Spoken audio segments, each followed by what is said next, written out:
Hello. तो आइए चलते हैं आज के सवाल में। ठीक है,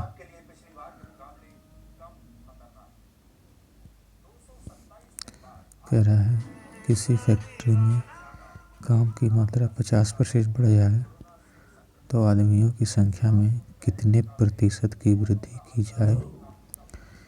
काम जो है पूर्व निर्धारित समय में ही पूरा कर लिया जाए तथा नए मजदूर की कार्य क्षमता पुराने वाले से 25% अधिक है। तो 25% की फ्रैक्शन बनी हमारी 1/4। 1/4।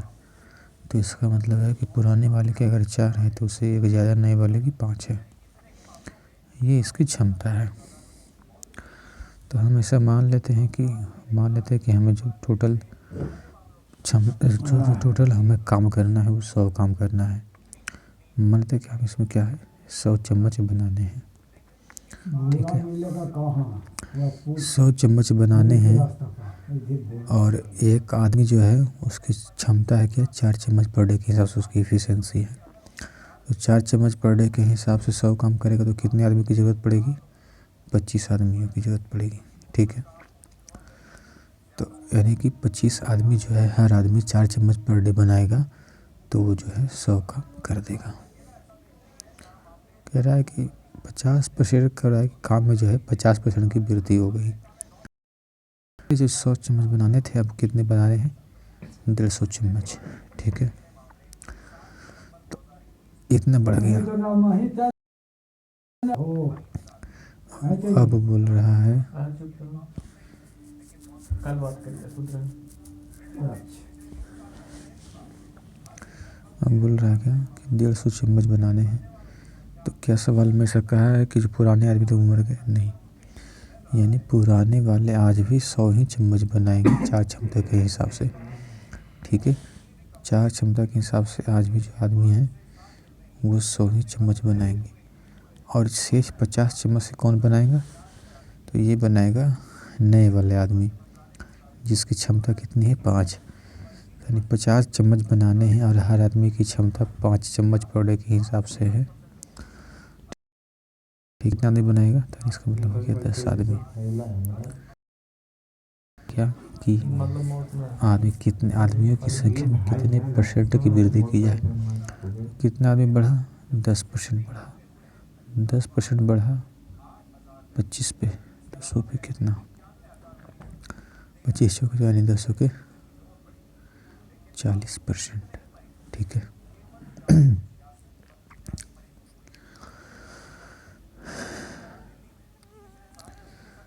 कह रहा है कि एक डब्बा है जितने की प्रत्येक डब्बे में सीट है, यानी एक ट्रेन है।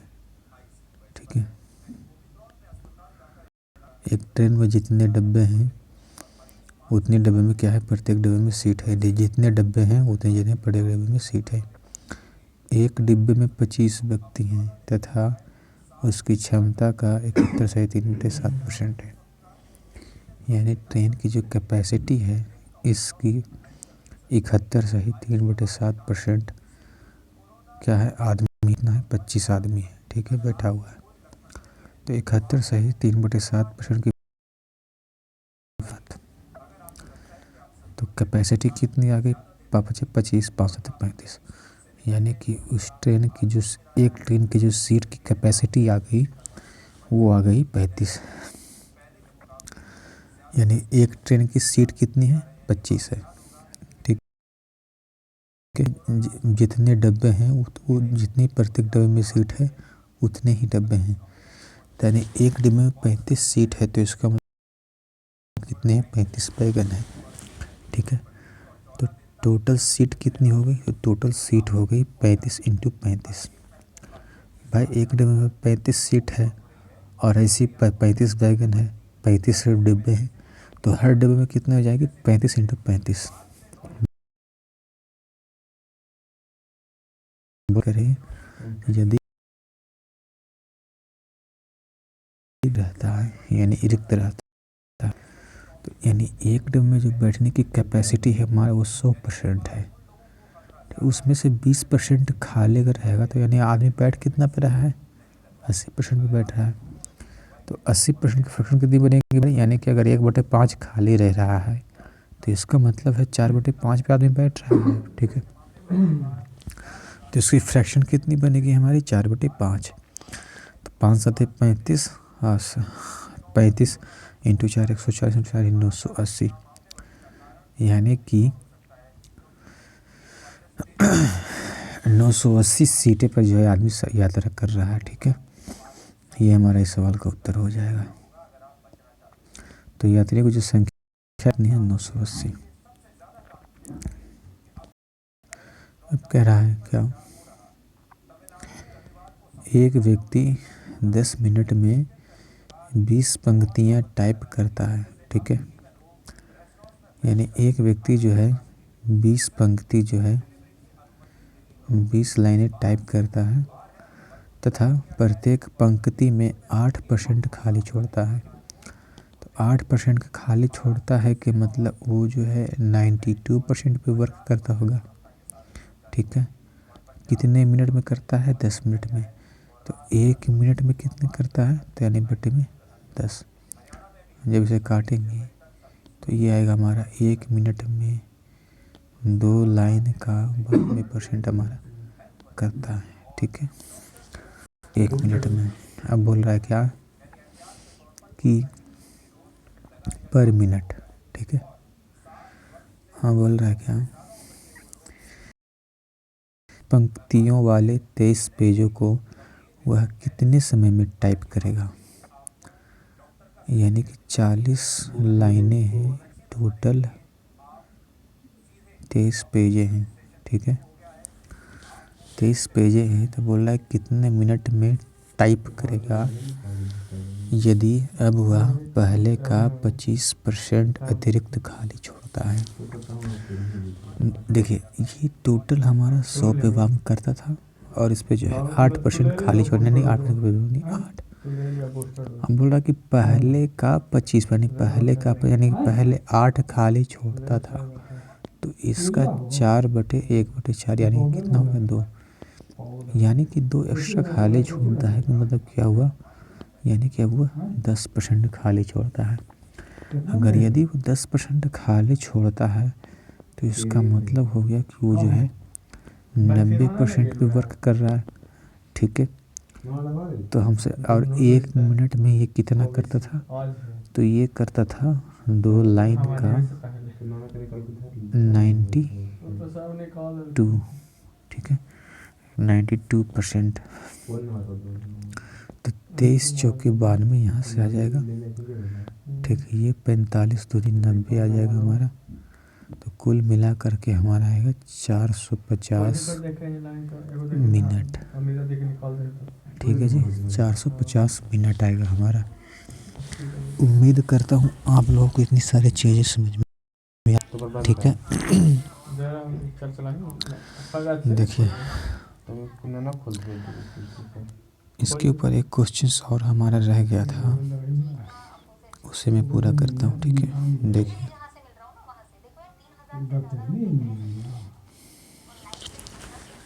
कह रहा है कि एक परिवार किलोग्राम चावल तथा 9 किलोग्राम गेहूं की खपत करने में 350 रुपये खर्च करता है, ठीक है। कह रहा है चावल का मूल्य गेहूं के मूल्य का 20% है। तो यानी 20% की फ्रैक्शन बनी हमारी 1/5। यानी कि अगर गेहूं का मूल्य 5x रुपये पर केजी है, तो यानी 5 रुपये पर केजी है, तो चावल का मूल्य x रुपये पर केजी। तो यहाँ पे बताइए x रुपये पर केजी के हिसाब से 25 किलोग्राम कितना हो गया, 25x, ठीक है। और 5 रुपये पर केजी के 5x रुपये पर केजी के हिसाब से 9 किलो का कितना प्राइस हो गया, 40x। इतना इसका दाम हो गया टोटल का। अब बोल रहा इसमें खर्च कितना किया है, 350 खर्च किया है, तो यानी कि 40, यानी 45 और 25 कितना हो जाएगा, 70। तो क्या हो जाएगा 7x यानी 7x यानी x का वैल्यू आ जाएगा 5। तो इसका अर्थ ये हुआ कि यदि x का अर्थ 5 हुआ, 30 रुपये पर के जी जैसे पहले बेच रहा था और चावल जो है 5 रुपये पर के जी के हिसाब से बेच रहा था। अब बोल रहा है क्या, यदि गेहूं का मूल्य 20% बढ़ाया जाए, यानी 20% की फ्रैक्शन बनी हमारी 1/5, यानी कि 5 से हमारा गेहूं कर दिया छू, ठीक है। यानी पहले कितना था 25 kg, 1 यूनिट की वैल्यू 5, तो 6 यूनिट की वैल्यू 6 25 30। अब कितना हो गया 30 रुपये पर के जी। अब बोल रहा है क्या कि चावल का जो मूल्य है वो रहता है और जो है नया जो खर्च है वो समान है, ठीक है। यानी कि हम पहले भी 350 रुपये पे ही खरीदते थे और आज भी हम 350 रुपये ही खर्च करते हैं, ठीक है। जैसे कि ये 20 रुपये को डिवाइड करना है, जैसे कि हम एक को हमने दिया 3 रुपये, दूसरे को दिया हमने 7 रुपये। अब बोला कि हमें 6 रुपये दे दो, तो हमने इसे 3 की जगह हमने इसे 4 रुपये दे दिए, 4 रुपये इसको दे दिए। इसका मतलब यहाँ पे क्या हुआ 6 रुपये, यानी कि हमारा इतना वैल्यू हमारा फिक्स है, इसमें हमारा डिफरेंस है, ठीक है। आपने इसमें का दे दिया यानी 1 रुपये एक्स्ट्रा दे दिया, मतलब इसके 1 रुपये माइनस दिया, 1 रुपये कम दिया, इसका अर्थ तो यही हुआ। तो ही यहाँ पे कह रहा है कि अभी भी क्या है, तो जिसमें से मान लेते हैं कि 30 रुपये पर 9 के जी का दाम कितना हो गया 70 रुपये। दाम हमारे उतने ही रख रहे हैं, तो यानी 350 में 350 में 270 माइनस करेंगे कितना आ जाएगा 80 रुपये। अब ये 80 रुपये में चावल खरीदेगा, साइज क्या खरीदेगा चावल खरीदेगा, और चावल का दाम कितना है 5 रुपये पर के जी, तो 80 रुपये में कितना खरीदेगा, यानी 16/50 यानी 16 के जी चावल खरीदेगा। चावल का जो परसेंटेज चावल कितना चेंज हुआ, पहले खरीदा था 25 किलो, आज खरीदता है 16 किलो, कितना का आया 9 का डिफरेंस आया 25 पे, तो 100 पे कितना, तो 9 चौका 36%, ठीक है जी, 9 चौका 36%, ठीक है। तो यह इसका आंसर था। दूसरा तरीका देखिए, कह रहा है कि चावल का मूल्य में जो 5 रुपये की बढ़त हुई है, ये 5 रुपये हर रुपये की बढ़ चुकी है, नहीं तो 9 कुछ पे कितना बढ़ा हुआ 45 रुपये का। अगर 45 रुपये का एक्स्ट्रा लग रहा है तो इसका मतलब 45 रुपये इधर कम लग रहा होगा, यानी 45 रुपये इधर कम लग रहा होगा, 45 रुपये कम दिया होगा। अब 45 रुपये कम दे रहा है, 45 रुपये कम दे रहा है, कमी होगा, तो कमी एक किलो बोले कितनी 5 रुपये, तो 50 रुपये कितने 9 के जी, तो 9 के जी कम खरीद रहे 25 रुपये कितना 36%, ठीक है।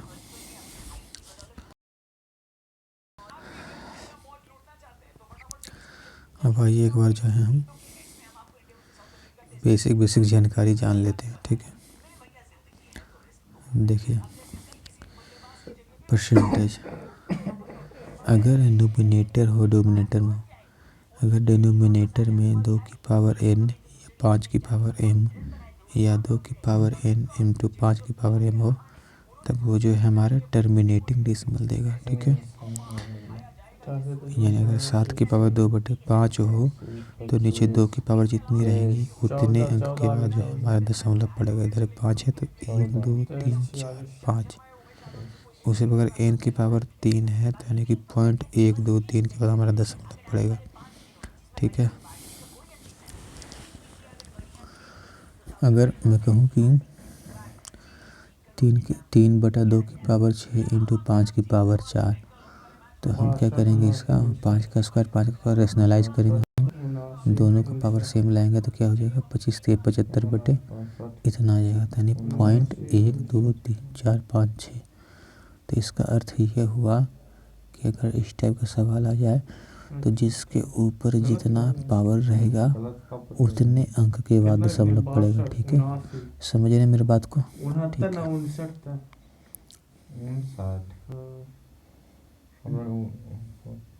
बोलने के ना कर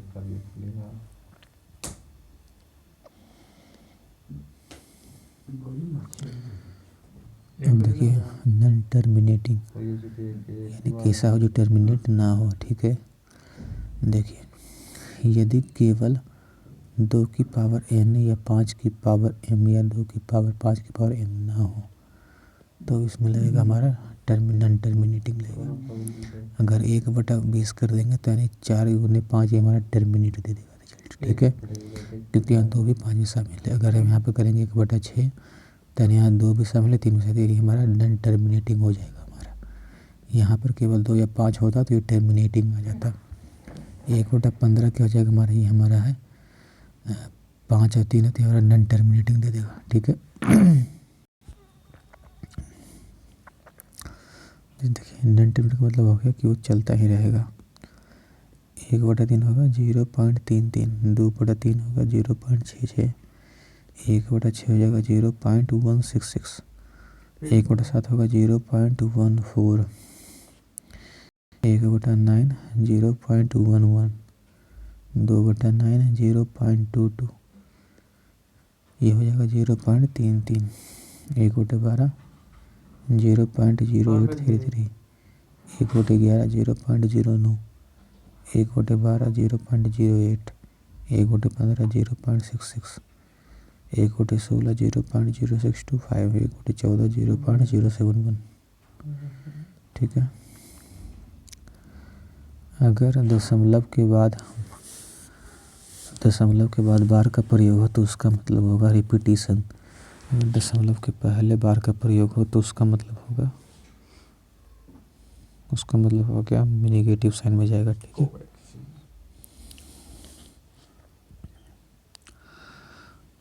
देखिए फ्रैक्शन जान लेते हैं।